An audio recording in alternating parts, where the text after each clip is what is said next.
Mehul?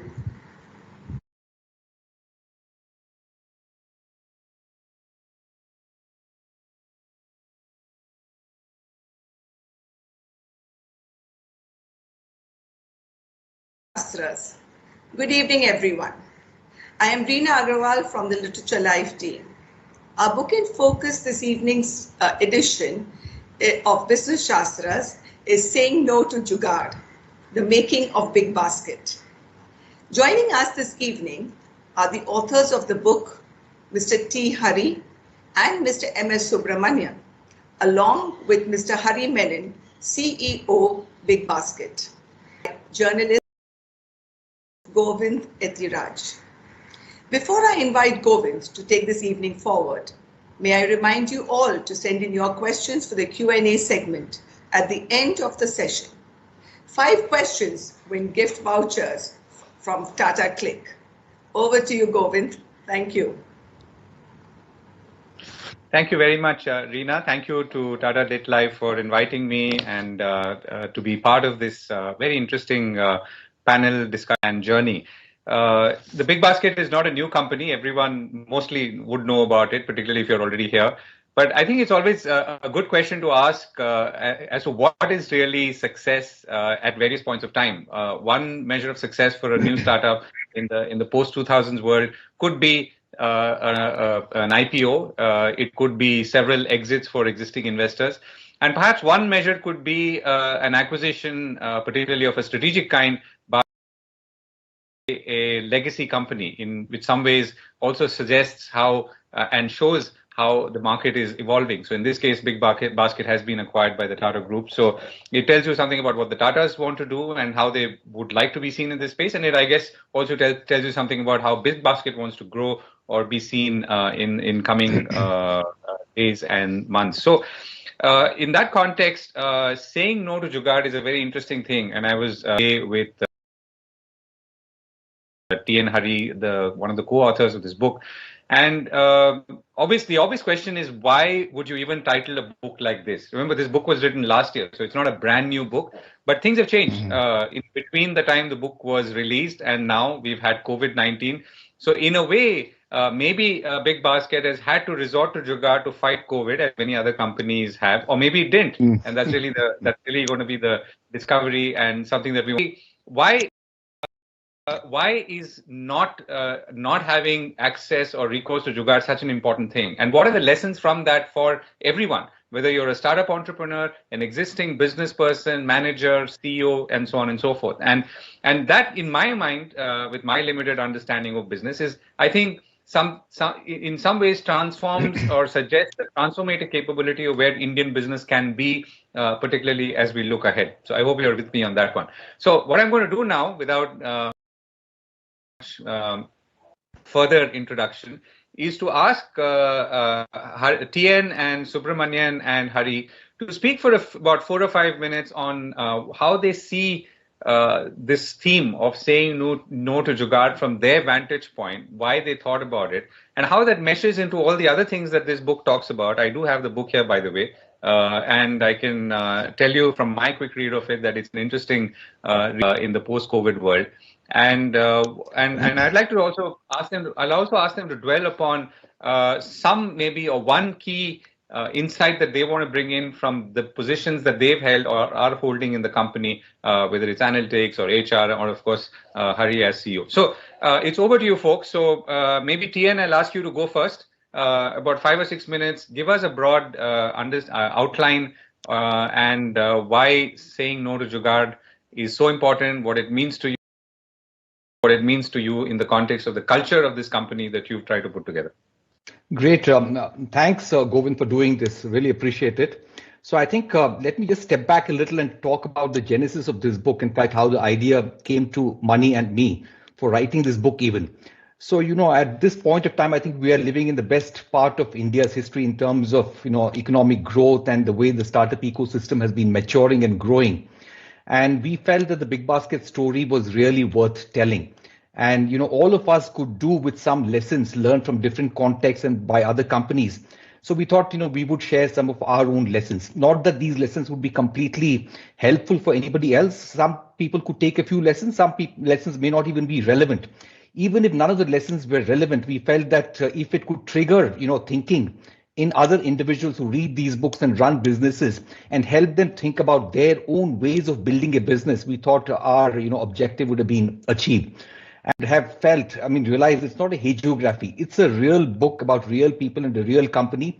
We've talked about some of the good times we've had. We've talked about some of the achievements, accomplishments, and some of the great things. But we've also talked about some of our warts and flaws that we committed along the way. And coming to the book, title of the book, there are two things which I think reflect the essence of BigBasket.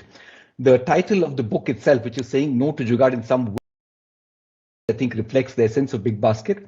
And I would say, collective emotional maturity and intelligence also in some ways reflects what BigBasket is all about. So I think, the title is also catchy at the end of the day, while people say you shouldn't judge a book by its cover, people do certainly judge a book by its title. So I think it was important to have a catchy title as well. So saying no to Jugaad was a great title to have. I think saying no to Jugaad is not really about frugal innovation. A lot of people, seem to believe that Jugaad is frugal innovation. While frugal innovation, I think, is extremely important, especially in the early stages of building a company. But the Jugaad that we have talked about is the habit of taking shortcuts consistently. It's about the habit, of optimizing short-term outcomes, almost always at the expense of long-term outcomes. How you build product, how you look at technology. It's also a lot about how you build the culture. So saying no to Jugaad applies to every element of business building, the way you hire, the way you build your supply chain, the way we took a look at, the entire fruits and vegetable supply chain was an entirely wicked supply chain to build. But when customers told us the real reason why they shop with BigBasket, which is avoiding a visit to the store, I think the realization was that unless you built a supply chain for to buy, and if we didn't supply F&B, people could order the dry grocery also by visiting a physical store. So we took those hard decisions, and that was really about saying no to Jugaad. There was no shortcut about building a supply chain for fruits and vegetables. So I think this reflected very clearly in everything that the company did. And in some ways, I think we felt that, these are some lessons that others could take away as well. And that's about the genesis of the book and in some ways, the story behind the title of the book itself. Okay, thanks for that. Hari, can I come to you? So talk to us about how you see this, saying no to Jugaad as an important standpoint, particularly at this point. Now, I know 2021, the annual 2021 has been a good year for you for BigBasket and maybe others in this space as well, contrary to maybe some other industries in the COVID phase. So, and maybe, I don't know if it meshes, maybe tell us about what it took to achieve that kind of performance, which is at over $1 billion of sales at a time like that, at a time when maybe the same supply chains that TN talked about was stressed and it was delivering anything was not the easiest thing to do, particularly in those peak periods, and the lessons that you have going forward, which are generic. You're on mute. I'm so sorry. Govind, let me just start with why when TN and Mani said what the book would be called, actually I got super excited. And I'll tell you why, right? There was single reason, behind it. One of the basic fundamental principles on which the three of us, and four of us, adding Ramesh to it, which is Sudhakar, Vipul, Ramesh, and myself, have always wanted to work and always worked, is that the single biggest principle is that build an organization which is highly process driven, right?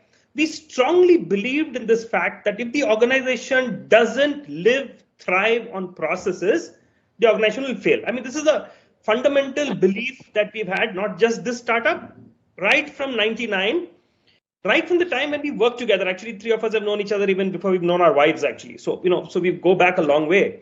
Which one company was that? TVS Electronics, many years ago is where we first met.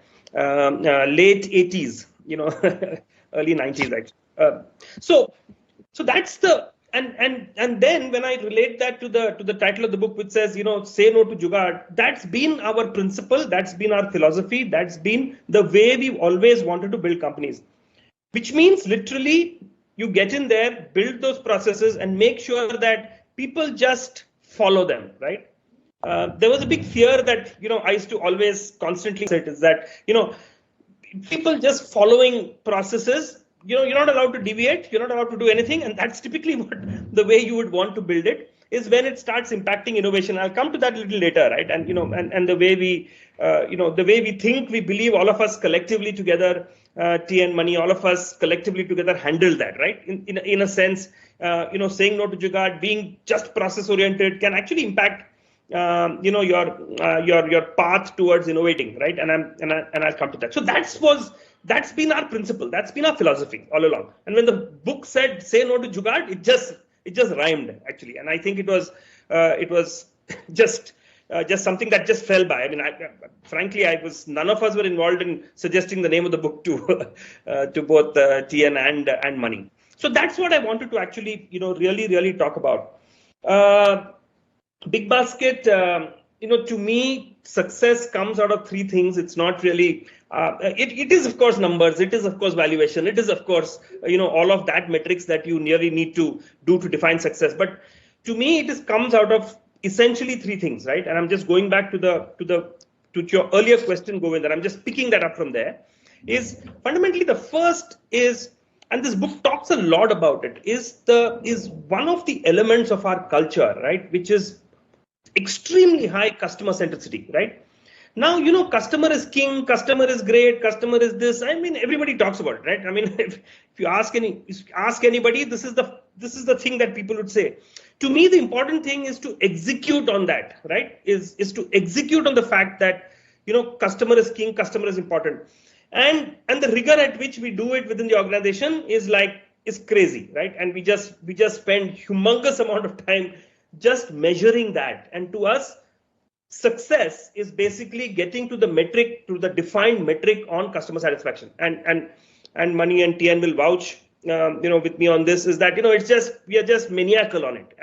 And that's what the culture statement says. Maniacal focus on customers, right? And, Hari, TN helped us put the whole elements of culture and values together. And this is how we termed it. So that's one. Second is, a very bold step that we took early in our, early meaning right in the beginning is to decide and by choice to say that we will start with fruits and vegetables. Most grocers world over don't do that, right? Most grocers world over, they start with FMCG because it's a little simpler. It's a logistics play. And then come to the fresh produce, fruits and vegetables, the harder part a little later. We just reversed that. We said, if you want to get perception on quality, right? If you want to make a difference, if you want to create a differentiator, then I think you must do this. And it's got high elements of risk attached to it, right? If you don't get it right, you're dead, right? So that's the second piece. And hence, we created this whole Farmer Connect program. And that's again something that the book talks about, right? Something that we decided to do very, really bold ahead. And so second metric to me is our success and how well we do on that category, right? Because to me, that's very, very strategic. To all of us, it's very strategic, right? And so the Farmer Connect program and the success of that, we've come a very long way. 30,000 farmers that we deal with, buy directly from them. 85% of what we sell, is bought from farmers, right? 15 to 16% of our business, which is an all-time high compared to any format in grocery, is fruits and vegetables, right? So all these things put together tells us that I think we've kind of got there. And the last piece is something that I'm personally very passionate about, is the success of BigBasket solely depends on how well your blue collar and your associates do, right? We have a very, very large proportion of blue collar, highly people-driven organization still, right? We keep wanting to automate, we keep wanting to use technology to kind of get as much over this problem, but we will never actually, in my opinion. I think this is, and I don't want to call it a problem. I think it's something that we need to work with, right? Wherein almost 80%, 75% of our workforce is blue collar, right? And that's not an easy set of people to work with, right? It's really, really hard. And to me, success of making sure that attrition, happiness, how attached they are to the organization, etc., is the third piece of success. To me, I just define success by these three things, right? And measure it, day in and day out. And that's what you do. This is, of course, in addition to everything else the organization does in terms of sales and numbers and valuations and and all of that. The last piece I'll just quickly talk about is COVID. In addition to the fact that the organization is so process focused, right? Is just no Jugaad. The other thing that really played out well, and that's something I discovered over the last 2 years, is resilience, right? I think we've got a really, really resilient organization. Frankly, we were down in the dumps in 2020 March, right? I still remember it was I think 20th of March, at one whole day, it was a Sunday of lockdown, and that was a precursor to what's going to come, and none of us knew, right? And we just went through a whole day. And groceries, we were allowed to sell groceries on that day because essentials were essentially allowed. And then there was a gap of 2 days and the lockdown got announced. In those gap of 2 days, we lost 80% of our workforce. 80% of our workforce. And you're left with 20%, and you've got orders which are like 5x, 6x, 10x of what used to do earlier, right? I mean, man, this is finished, right? I don't know how we are ever going to come out of it. But I think the organization really stood up to it, right? And just one example I'll give you. We hired 12,300 people, I think, in 15 days. We've never done this before, right? It's just that the organization stood up to it, found very, very innovative ways. None of it was Jugaad. Right? And the second thing in COVID was this little thing that we coined actually, which was called doing more with less. Because we were short of resources, we were short of people, we were short of, supplies, we were short of whatever you think of, right? So converting that, into creating, building tech, right? Innovating on your feet, right? To make sure that you meet that requirement, ended up us coining this little term, which is called doing more with less. And that just stayed with us through the whole period of COVID. And I think we just came out doing extremely well, managed to really scale the business, got a lot of new customers, and that's what's helping us.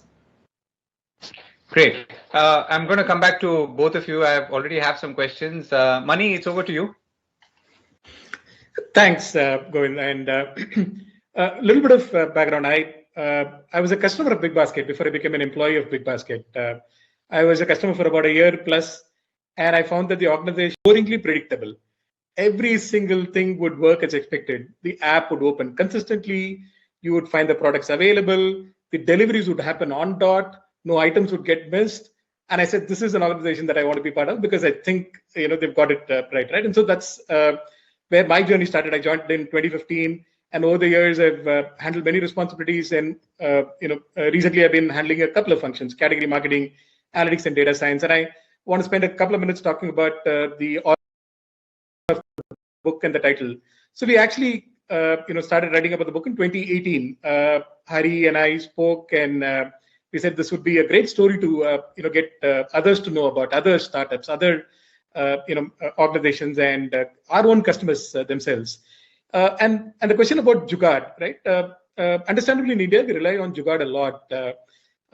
You need to get past some of the short-term hurdles, right? And like Hari rightly said, Jugaad could mean both, solving through shortcuts, but also recognizing that you need to solve these problems for the long term, right? And only when you do that, and if you don't brush away the problem, what ends up happening in typical Jugaad solutions is that you brush away the root cause of the problem, you focus on the solution, right?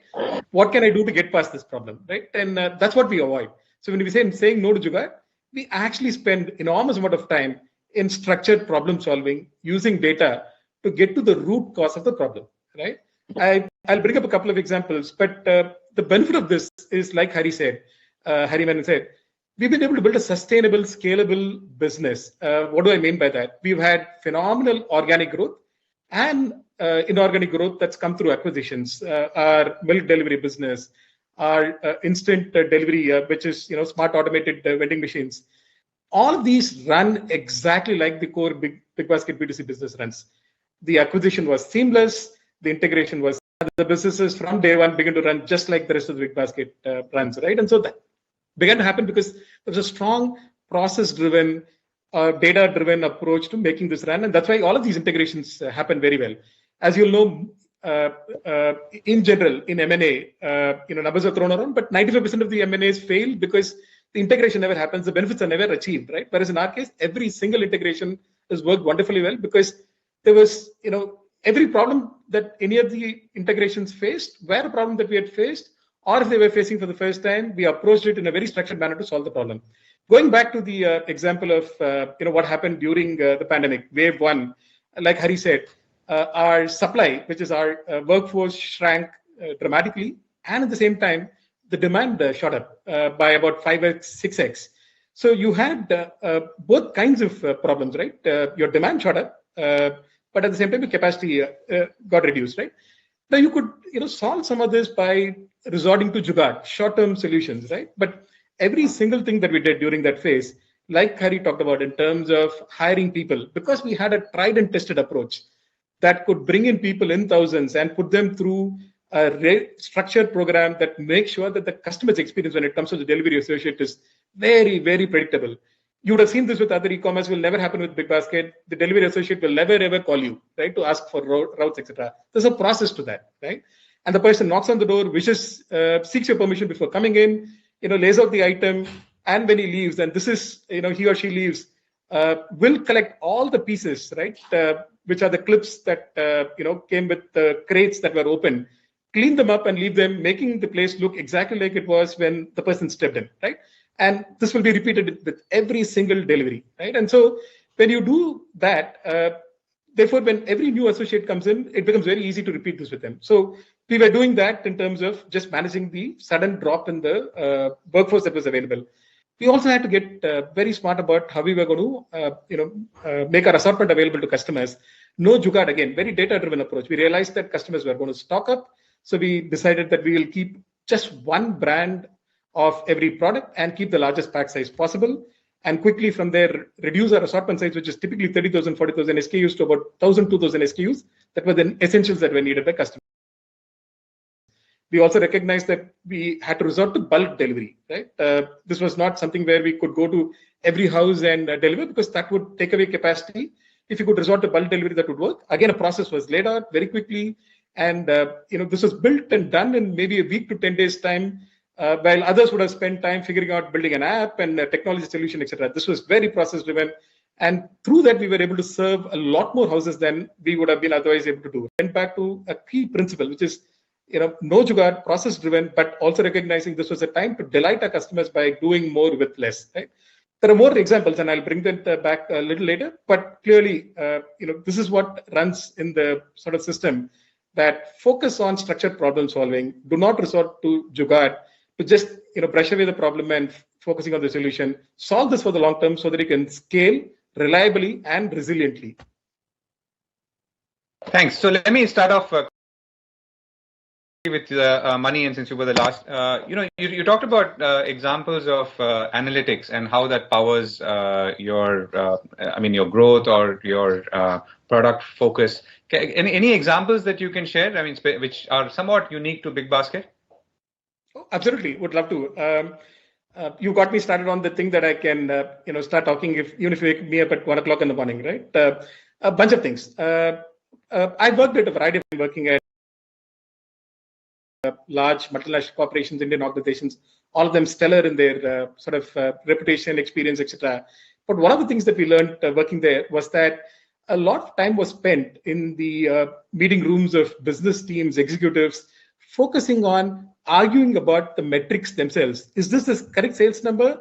Is this the right number of customers that show up? Is this my out of stock, the correct number, and so on, right? Without focusing on actually actions that you could take out of that, right? One of the things that we did right in the beginning, and this is driven by the founder's DNA, driven top-down, which is a focus on data-driven decision-making. People use this phrase very, very casually, but it's lived and breathed at BigBasket every single day, right? Nobody makes a decision just based on gut feel. I mean, there's a role for gut feel.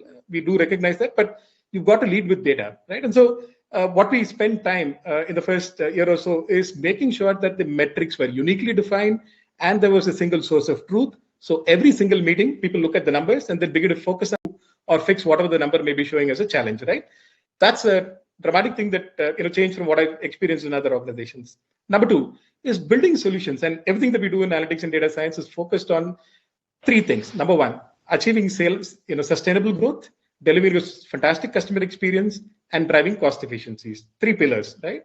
So one of the things that we recognized that would be of great help to customers is making their shopping experience easier. This is potato, onion, tomato, all said and done, right? There's nothing new this week versus last week. So people clearly know that what they want to buy. 90% of basket of our loyal customers are repeat purchases. So we recognize that we wanted to make this very easy for them. So we built Smart Basket, also called a shopping list, that enhances the shopping experience for customers.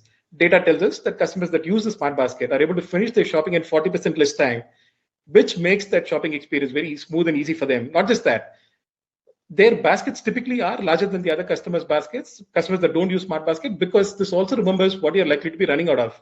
So customers don't miss items and come back and realize, man, I just placed the order, I should have added these 2 items, right? Never happens, because if you use the Smart Basket, you're going to find that all your needs are very logically arranged, right? So clearly delights customers and has benefited the organization, has benefited customers. A very unique solution you won't find anywhere in the market, right? And so some of the outcomes that were built keeping in mind the customer experience. The last quick comment that I want to also make is BigBasket employees are BigBasket customers in the first place. So even before you would find an issue on Twitter or elsewhere, you're probably hearing that from the customers. We are hard on ourselves so much that sometimes I wonder if we are being, doing disservice to what we truly are doing, right, in terms of taking pride. And so that again helps. Very data-driven, very process-driven approach to sharing feedback, keeping it that we delight our customers, right? So those are some of the examples that I quickly wanted to share. Got it. Hari, so you talked about, your second point, as you said, your 3 pillars. Second one was fruits and vegetables. And if I got the number right, you said 50 to 60% of sales come from fruits and vegetables? 15%. 15%, right. So is there a volume versus value thing in that? No. So this is value. Yeah. So essentially, just to give you an equivalent. Let me bring in the question, Hari. So the question is really, did you do this because you felt this was something truly challenging? And I got a sense from reading the book, I don't know if I'm right or wrong, that the team seems to want to focus on first principles. So this is a first principle approach. How do I crack the fruit and vegetable market, which obviously has not been really explored, leave alone exploited. So what is the nature of challenge? Is it a self-challenge? Is it a business challenge? Is it a market challenge? I mean, how are you thinking about this as you and your team went into this? It's a business and a market challenge, right? There's no, it's not a self challenge. I mean, it's not that, we were keen to, sell fruits and vegetables or work with farmers and stuff like that. It's a business and a market challenge. And as I said earlier, what it really does, and we told ourselves that, listen, this is hard, right? It's not going to be something which is going to be times, because you all bring it later like everybody does. So in that sense, you're not losing anything. But by solving for this right in the beginning, because a customer's grocery basket, right, includes fruits and vegetables. So, you can't not have it, right? When you go and buy your fruits and vegetables, it's bought differently in the sense that it's bought more often, but you go back to the same set of stores, you go back to the same markets where you actually go and buy your, rest of the stuff. So it's an integral part. So there's no way you can't do it. People just postpone it because it's complex, it's harder. Let me learn this slowly and then bring it later, right? Versus saying that, listen, let's just get into it, crack it, and get so it's a business and a market need. And I'll tell you why. What does it do to the from a business standpoint? It brings you customers more often, right? It's a very high frequency category. If you look at grocery, when we started 10 years back, was still once a month buy, right? Over the period of time, over the last 8-10 years, and money will give you enough and more data around that and how it's moved. Done. It's in my view, I think the large buy has now moved maybe weekly, right? But it's still building large baskets, right? It's essentially. So what fruits and vegetable does is brings your customer to you 4 to 5 times a month, because you need frequency. That's the reason why we also created BB Daily, because milk, it bring customers to you 18 to 20 times a month, right? Because you want a lot of stickiness. Benefit that BigBasket gets, from that business. Number two, it is a business that basically drives extremely high gross margins, right? And in our entire gross margin stack, if you see, I think fruits and vegetables is the one that helps you get to the number that we are actually today, and very proud of what we've got to from a gross margin number essentially. And from a customer perspective, now he gets everything basically in one basket. So it's really business and market that drove us to basically do it day one. Right. So and now obviously this is a tricky business. I mean, when I say tricky, there are political elements involved in this. There are, of course, all the logistical challenges, and agriculture is something that everyone treads very carefully into in this country. So what were your first steps? And again, I mean, one is, what are your first steps in the context of BigBasket, and also how can someone who wants to try out some new frontier market learn from this? Essentially, the way this business works is that you need to start building volumes very, very quickly, right? Because you need scale in this business for you to do well, right? Otherwise, you really struggle if you don't get to scale, right? And we always had this number. See, if I just give you an equivalent number of the 15% in the physical store business, it's about 5%, 5 to 6% in a typical supermarket or a modern trade store that you see. Fruits and vegetables contributes about 4 to 5%, right?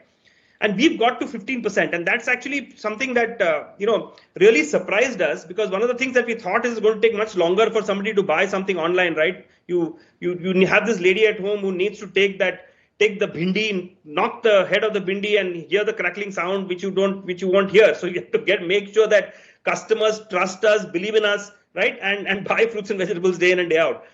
And it very quickly reached a 15-16% kind of number. So coming back, I think you need scale in this business. Without scale, you don't get efficiencies, you don't get quality, you don't get most importantly, you don't get to the farmer very quickly, right? So you still end up buying from the mandis and buying from the local markets, which is not the best thing to do. So it's important to get scale, and to get scale, you need to focus and market this whole concept so that you reach there. And we got there pretty quickly. And what happened was, post that, is that we then decided that let's earlier than later, get to the farmer, very, very quickly, right? And set up what we call collection centers. And we were one of the earliest actually in the business. And so we did all of that. So the important message is that you need to get scale, and hence you need to market and push the product a lot faster, lot more to get to where we are today. Sure. So, you have 30,000 farmers today, but the first farmer, do you remember what he or she said, and was there any hurdle to overcome, and what kind?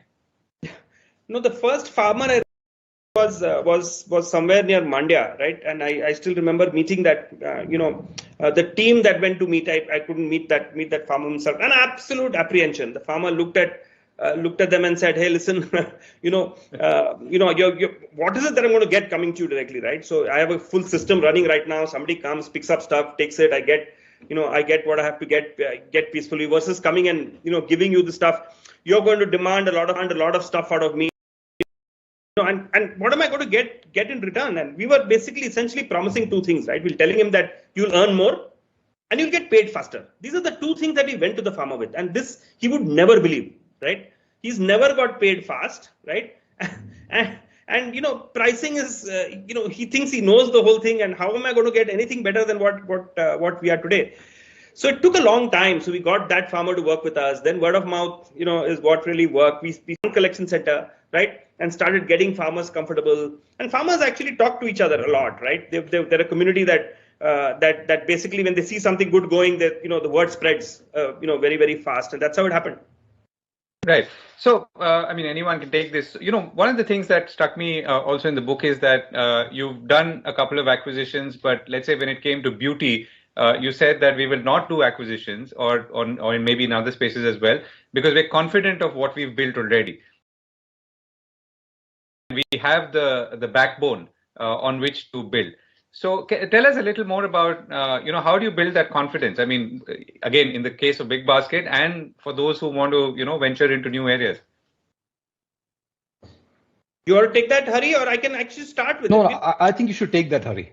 Yeah, acquisitions is not something that comes let me be upfront, doesn't come very naturally to us, right? Founding team doesn't come naturally to the management team, and it's not something that we've actually done. The first thing that we always think of doing, and that's our DNA, is build, right? Because we think we can, we are capable of doing it. We think we are in more control if you build it. We think we can do it fast, and I think we'll build something which you will build something which you need exactly what you need, right? Whereas an acquisition will. So our DNA has never been, acquisitions, going forward. Now the important thing was that when we went along, right, there were things that we wanted to do, and realize that, listen, this is a build versus buy issue. And I think we should really think of these things a little more deeper, right? You can build everything in life, right? You can build everything in life. So that's the first time that when we wanted to get into what we had called express delivery at that point in time, right? And we realized that, hey, listen, now we are scaling the business on one end, right? We were getting into tier 2 towns. The tier 1 itself was scaling. The business had Shah Rukh Khan who had come in. Thanks to him, we're getting customers. We're doing a lot of marketing. So there was this core business that we had to build, right? And now you had to get into a new business, which is what we called express. And it just so happened that we were in conversation already with this company whom we were making some supplies to, etc., which is a company called Deliver, right? Which were basically into the food business. And it just struck us that, what they do is really do food delivery, which is express, right? Which is food has to be delivered within 30 minutes, within 45 minutes, etc., because otherwise that business doesn't work. And we realized that, and they were also looking for money at that point in time, and they were actually wanting to raise money. And so we thought, here is an opportunity for us to now look at seriously whether we can really do an acquisition which can power that business very quickly and get us faster into the market, right? And that was critical. And we looked at it, thought about it, told ourselves, hey, listen, we don't have to keep building everything, and took that call and went ahead. And that worked well for us. But I'm coming back to the basic thing, right? I don't think our DNA is building. So I wouldn't do what few companies today are doing, every second day acquiring a company. But that's one way to do it. I mean, there's nothing. I think there's a DNA there. They think they can bring it in. They think they can integrate. If you can do all of that, which are very hard problems, actually, which Mani also talked about. But in my view, I think it's really, really hard, and you can't just keep making acquisitions every second, third day. But people do that, right? So that's how it is. And then subsequent acquisitions were again in a new business, which is the milk subscription, right? In between, so many times people come to us saying this company is available, that company is available. The first thing is to do is build, right? Thinking is like that. Just let me add to this with a little bit. I think let me throw in another question, TN. So, what's the core philosophy? Not philosophy, I'm saying. So, is it that maybe because you're late stage, and I want to address that a little later as well, you're older entrepreneurs, you have more patience, or is that you're just more confident in your own capabilities, which is natural, again, because you've done so many things for so many years? I think it's the second, right? I think we just feel confident. So, it's just that I think we came into doing startups with a lot more gray hair. So just gave us, a little more confidence that we could do it ourselves and build it ourselves. So that's what it is. And just to add to the previous question and point, Govind, in terms of acquisitions, I think even when BigBasket acquired Deliver and a couple of other startups subsequently, the thought was also not just about acquiring the business, but also acquiring a bunch of amazing founders who could add to the founding energy at the parent company and come and build out those businesses. And to add to Hari's point, a lot of startups have gone down the path of acquisition, and a lot of these acquisitions have really failed because synergies are mostly imagined, and you hallucinate synergies when you're sitting in a pile of cash. Most of these synergies don't really materialize on the ground. So I think we've been very, very practical in terms of our understanding of how integrations would pan out. And we've always looked at acquisitions more about acquiring founder energy rather than just acquiring a business, existing business. And I think you've used a very interesting line, which I must restate for those who are watching, listening, that entrepreneurs are good at spotting new product cycles and managers are good at optimizing product cycles. So, and I'm assuming that this is what is in the back of my mind, even as you take that decision. In some ways, yes. I think this is not our quote. Actually, we've quoted, I know. Andreessen Horowitz, one of the founders there. So I think it's a fairly often quoted one, and it's also the theme around whether a founder CEO is good or you need to bring in a professional CEO at some point of time. I think the debate has lasted for quite some time, and I think of late we are clearly seeing that founder CEOs, irrespective of their age, are able to scale their businesses. And the point in favor of founder CEOs has always been about being able to spot new product cycles rather than optimize existing product cycles. And what it really meant is that continue to innovate along the way. They tend to introduce stabilizing mechanisms, otherwise the organization will fly apart. But sometimes these stabilizing mechanisms can become very choking and can actually constrain innovation. So a company's greatness as it scales isn't being able to maintain an innovation quotient which is somewhere right in between, which is continue to innovate and disrupt and also, keep it stable. So I think founders, CEOs typically have done this well in the recent past. And I think we've talked about that. Right, and I'm going to come to questions because there are a few that have come in. So Hari, tell us, you touched upon this in the beginning, that tension between process and innovation. So tell us about how you've handled this and fought this. Yes, Govind, I'm dying to talk about it. And I'm going to actually get leave money to add to this because he's done a lot of heavy lifting around this and the concept. And I used to be really worried, right? Because you had to be process oriented because one is that the business is extremely complex, right? In complex businesses, you can't run it in any other way, right? You have to say no Jugaad and run it based on process. In my view, I think you should do that for any business. But it was more important for us, right? Because the complexities of the business was huge, right? And so we had to solve it. The big worry I always had is that going to kill innovation? So which means I just going to tell people, just follow what I tell you, just follow what I tell you, just do what I tell you, just do what the process says, right? Just follow that and don't deviate.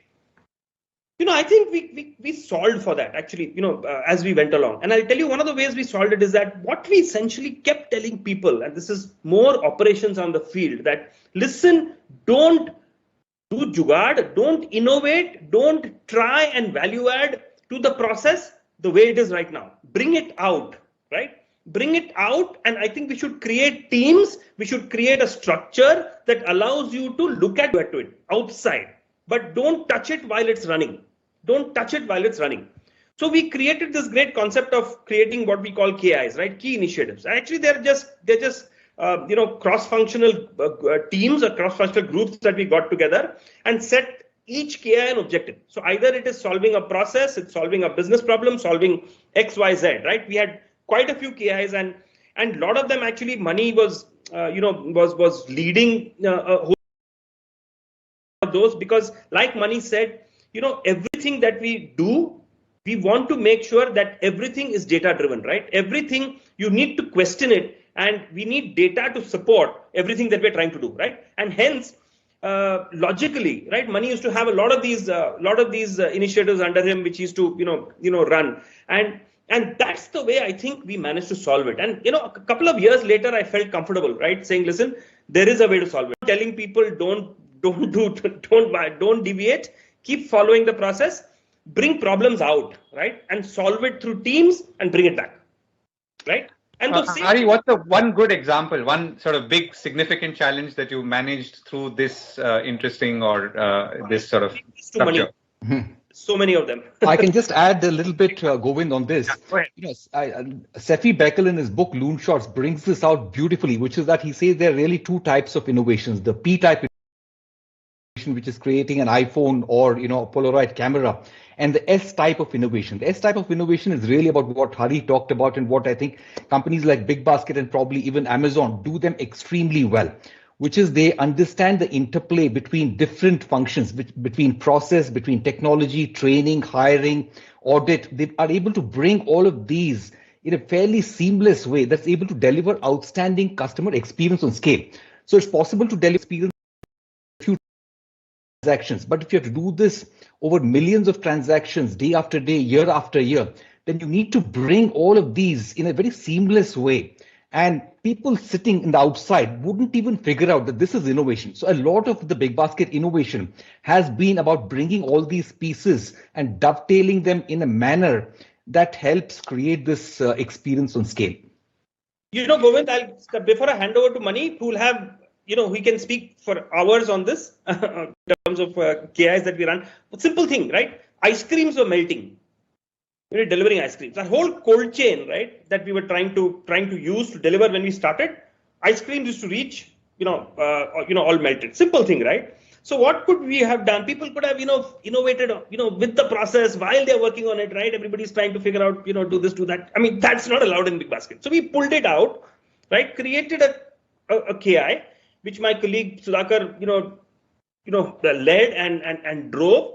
And at the end of it, we got a fantastic solution for the whole thing and then brought it back, right? That's one example. Mani, all yours. Yeah, so a variety of problems that have been tackled through these cross-functional initiatives, right? One more was we were one of the first to start the express delivery service. You got to first tell us how you fixed the ice cream melting problem. Yeah, so quickly, it had all three elements: process, people, and technology. In the sense that we train people to make sure that these types, some of those can be kept at temperate, conditions. Others need to be kept in frozen conditions. Others need to be kept in chilled conditions. You can't mix them. You have to have enough space, infrastructure, etc. And training people to recognize when to get them out and how to transfer them into the cases in which they are carried to deliver to the customers. So that's the people element, educating them. The process element included making sure that all of these were documented and people knew which ones to keep and for how long, etc. Right. The third piece was the technology. The cold packs that are kept inside, we actually spent time figuring out what was the right gel packs that need to be kept in for what type of products, etc. And solve this from a technology perspective as well. So when we did all three, trained the people and put in place the right process and solved the technology problem as well, it became a sustainable solution, which works magnificently, be it the north in terms of summer or the south in terms of winter conditions. You will get your leafies, greens, ice creams in just the same way across the seasons, right? And that was because we went back to the root cause of the problem, solved it, right? So, right. So, I remember interviewing folks at then Hindustan Lever and now Hindustan Unilever, for whom it was a big problem, right? How do you do you research the ice cream itself and make it long lasting, or do you work on the cold chain, or do you create non electricity refrigerators, and similarly for Coke and so on. So, I mean, this is of course maybe a simple sounding problem, but maybe the most fascinating to fix in a country like India. So, questions, and because we're also running out of time. Two questions on Jugaad, since that was the original theme. Samir Jaiswal asked, Jugaad is a way of Indian business life and it has proven to be an innovative process. So why say no to Jugaad? Mudit Jain says, Jugaad speaks good for individuals or groups, but terrible for organizations. Your thoughts? I can guarantee you in businesses like BigBasket, if you use Jugaad, we would have never ever got anywhere, where we are. It's like saying that I'm going to innovate while I'm doing my job, right? While I'm at it, right? And there are hundreds of people involved in that same process. And if hundreds of people start thinking and start innovating and start doing Jugaad, God save us, right? We would never, right? And impossible. So I think the important thing is how do you execute on it, Govind? The important thing is how do you execute on it, right? How do you get the organization to believe it, right? No organization, it's easy to just tell them, boss, listen, just do what I'm telling you to do, right? And this is a process we collectively come up with. Don't innovate while you're at it. Bring it out, right? It was hard. It was never easy. Took us a long time. Took us training. Hari set up, I think we've got one of the best training systems now within the organization. Best training system. We decided to keep it in-house, right? So many training organizations all over the world, so many people available who can train you. We just chose to keep it because it was so important for us to train people on the fact that follow a process. That's all we had to train people on. So I'm reminded of the CEO of a founder and CEO of a steel engineering company who told me in the late 90s, or rather predicted that McDonalds wouldn't work. And I said, why? And they had just come in and they were beginning to grow. And he said that Indians cannot, all about process. What if someone wants to put an extra bit of salt or a little more ketchup? He says, but clearly he was proven wrong. So sorry, Mani, it's over to you. I just want to emphasize in response to the first question, right? What Hari said originally, Hari TN, which is Jugaad. The saying no to Jugaad in our case is about Jugaad that focuses on short-term focusing on the short-term gains at the cost of long-term gains, right? If that's the choice, we say no to that, right? Because we recognize that these problems need to be solved for the long term, and therefore that's the Jugaad that we're saying no to. Otherwise, innovation is needed, and like Hari Menon again said, Jugaad, if it means frugal innovation, absolutely, right? We focus on that. But if it's Jugaad, which is short-term gains at the cost of long-term benefits, absolutely, we say no to that. Okay. Leander Barreto asks, how can BigBasket compete with Reliance Fresh? And then he also adds, what do you feel about loss-making companies doing IPOs? I think this is TN talks about it all the time. Hari. No, I think competition with Reliance, I think I'll probably leave that to Hari. But I think, BigBasket has dealt with gorillas in the past as well. So Reliance is not the first gorilla that we grappled with. Amazon was there all along. Flipkart was there all along. Very strong horizontals, deeply funded. And I think we've been able to, deal with them through all our strengths. In fact, we talked about the fact that, when you're operating in a very large market, you always tend to invite these big players. And those big players could be international, global players like Amazon, or it could even be domestic players like, let's say, Reliance or HUL. So I think you need to demonstrate certain traits to be able to fight these gorillas. And those traits are all what we've talked about. It's very strong process orientation, frugal innovation. It's all about many of these things, dealing with human capital in a very innovative way, treating people with respect, deep relationships with farmers based on trust. So I think all these are slightly difficult. Actually, slightly is an understatement. Very difficult to replicate for anybody.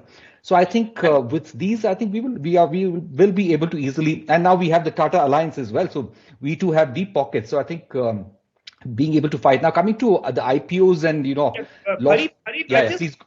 That IPO part, I think Hari will. I just want to add just half a second. The important thing is grocery. The TAM, the total addressable market, is really, really large. And I have one belief, Govind, in such large markets, more players coming in opens up the market faster. It's very clear, right? Frankly, when there is an ad from a competitor, our business grows, right? Because more and more people are coming in. And where do they go when they come in? They'll go to the brand that they know, right? They go to the brand that they're aware of, right? And so markets open up faster. So in fact, actually, I just love more people coming in because it's such a huge market, right? And if you want people to come and start buying online, then you need more noise. You need more people coming in, and it just helps every player in the market. Sorry, Hari, go ahead. That's a bit of a controversial question, Govind, in terms of loss-making companies doing IPOs. So I think there are the pluses and the minuses, and you can take either view. So a company like Zomato, for instance, right, making huge losses and going public. But one way of looking at it is that the potential market is really, really big. And at some point of time, if they decide to flip the switch and make it profitable, it wouldn't be very difficult. There are a few standard levers that they need to tweak, and they're currently deliberately focused on expanding the market and getting a loyal customer base. So at some point of time, if they do want to become profitable, they can become profitable. But having said this, I think there's still speculation. Maybe they can never become profitable. I mean, I'm not talking of Zomato. Many of these companies may actually never become profitable. And the moment they tweak those levers, the market share will dwindle. Customers may no longer, all things could happen. So I think the real reason why these IPOs are a big boom is that post what's happening in China, a lot of investors, especially the institutional investors, are putting in big money into India because of the macro story, and they don't want to miss out on India. The fear of missing out is operating as well. So I think the jury is clearly out on this. Right. Okay. Leander again, and then Shashidhar Kote ask, what is the one big USP? And also, how is product quality defined at BigBasket? I'm reading to both together, but because maybe there is a link that you want to draw. I think product quality is primarily defined by what we do with our fresh category, right? Very clearly, right? Quality is never defined by Surf Excel, right? Because Surf Excel is Surf Excel. I mean, there is pretty much. I mean, there is an element of quality in the way you deliver it, and deliver it and stuff like that. But quality, perceptively is judged by people based on what you do on your fresh produce, right? What you do on your staples, what you do on your own private labels that you really build, and that's really what defines quality. And for us, that's the reason why we chose to be in those categories right in the beginning, because we realized that perception of quality is going to come out of that, right? And so let's build that early, right? Rather than doing it later. I think from a USP standpoint, we basically, we are a grocer, and some of our real USPs are that, we have an outstanding range, right? We actually sell 50,000 SKUs today and growing, right? So we've got everything that a customer looks for or needs in the whole grocery space, essentially. One. Secondly, we deliver superlative quality, and that's one of our key USPs, right? So and that is driven by fresh, that's driven by everything that we do. It's also service quality. It's not just product, right? Our last mile delivery and everything that we do from that perspective. Third, we are competitively priced, right? And that's an essential thing in grocery, right? Every lady at home, be it the richest lady, knows the price of tomatoes, right? And so you can't be off there. You have to be competitively priced. You don't have to necessarily be really cheap and be lowest in the market. But you have to be competitively priced, because grocery is like that. That beast is like that. So essentially, our USP comes out of competitive pricing, a great range, and basically high quality. Right. So one more. Sorry. And a obsessive focus on customer experience, right? Reflected in a couple of things, very simple things. If you try calling the customer support of BigBasket, right, you're not going to get a voice that says press 1 if you want to cancel order, press 2 if you want to modify your orders, etc., and take all that input and still ask the customer what is the issue. We don't do that, right?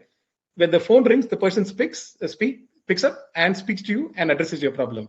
In very clearly, focused on that, right? And so that's one more example of how we are so focused on customers. Yeah. Do you still have those? Shoes of the mythical customer in your meetings? Yeah. Absolutely. Each one of us is a customer, and therefore we represent the customer, and we actually imagine the customer sort of reacting to some of these decisions that we make, right? Absolutely. Yeah, and that imaginary shoe, or be it the imaginary person. I heard Harish, Bhatt talking about this in one of our conferences, and he talked about the in every boardroom. It's right. Everything we do with the lens of the customer. Anything we do, it's with the lens of the customer, right? Just don't touch anything otherwise. Right. So time for advice. Since rather than address the entire entrepreneur universe, tell us about what it takes to be a late stage entrepreneur, particularly in the context of some of the battles and challenges that you have to fight in your own life stage. Families, children, old parents, all of that, and of course staying focused on what you've set out to do. Oh God, this is, I. So it's been a journey which actually I think and I can speak on behalf of all of us, that's not something that's impacted us, because we've realized that if you set yourself a routine and drive an organization without Jugaad and drive an organization which is very process driven, I think this whole thing about working 20 hours and 24 hours and all, I think is all not necessary. I think you can really create time for yourself. You can do what you want, and at the same time deliver high value, high quality work for people. Actually, second is useful to have some gray hair, and I've figured this right the hard way, right from my first venture. Our first venture itself, we started the Sudhakar meeting. So it was. And that's the time when I think most people were starting when they were just out of college, because of the whole boom that had taken place during the early 2000s, and that's really what I have to say. I think it's all in your mind, it's all in the head. I think it's I think few things that you must make sure that you do. You must ensure that you have a conducive environment that you're working under. We've gone through this thing. When there was no internet ecosystem available, right? There was no payment gateway. When people were actually giving CVV numbers on a phone to our people, right? At that point in time, there was no broadband. There was dial-up lines where you could actually have a cup of tea and come by the time the page loads. So you're building an internet business in a time when actually none of that existed. So you need a good ecosystem. You need to raise sufficient capital. And this is something that I keep telling people: raise more money than you need, because that's one piece you got to get out of your head, right? Don't have taps which just open and cash doesn't flow, right? We're all people who've come from middle class backgrounds who are not necessarily stretched with money, and so you need to raise enough capital, right, and build a great team. This is really what I think you should do, and you'll win. Right, that's a wonderful note to end on. Thank you, Hari Menon, T.N. Hari, and MS Subramanian. This was a great conversation. On that note, my extended thanks to Tata Lit Life for inviting me, and it's back to the organizer, Reena. Thank you so much. And I think I just want to add the passion with which all of you all were speaking. I almost forgot I had to come back on. So thank you so much, Mani, Hari, Mr. Menon, and of course, Govind. Really stirred a very, very interesting conversation. And now there are faces to the big basket that comes to our doorstep. So thank you so much for a wonderful, wonderful session. Before we say bye-bye to all of us here, may I invite all our questioners this evening, our audience who has asked our questions, Leander Barreto, Samir Jaiswal, Mudit Jain, and Shashidhar Kote to do write in to us at info@litlife.in, and you can access your vouchers, the Tata Click vouchers that we promised you. So thank you once again. And our next event, everyone, is our annual Tata Literature Live Festival that takes place from the 18th to the 21st of November. It is online, so do watch out for our announcements. We have a very impressive lineup which will keep us very busy those 4 days. Thank you so much once again. Stay safe. Thank you. Good night. Thank you. Good night. Good night. Thank you. Thanks.